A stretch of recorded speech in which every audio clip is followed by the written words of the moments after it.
শুভ দুপুর বন্ধুরা। আজকে হলো ষষ্ঠী। ষষ্ঠীর দিনের কি খাওয়া দাওয়া আমাদের, ভেবেছিলাম অনেক কিছু করব, কিন্তু গরমের জন্য আর হলো না। এদিকে আছে বাটা মাছ আর পুঁটি মাছের পাতলা ঝোল করেছি এই গরমে, তার মধ্যে কারেন্ট নেই, জল নেই, খুবই খারাপ অবস্থা। মাংস, চাটনি আর মুসুর ডাল, এই যে শশা। এত গরম, গরমের মধ্যে আমি নিয়ে নিয়েছি সকালে ঠান্ডা ভাত, কারণ গরম ভাত খাওয়া যাবে না। আর এখন একটা এই যে মাছ নিয়ে নিচ্ছি, সরপুঁটি মাছ, বাটা মাছও ছিল সাথে। আজকে সব বাটা মশলায়, হাতে বাটা মশলায় করেছি, কারণ লাইন।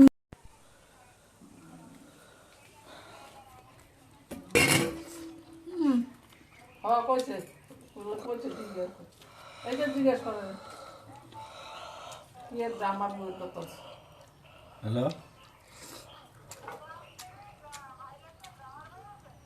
লাস্টে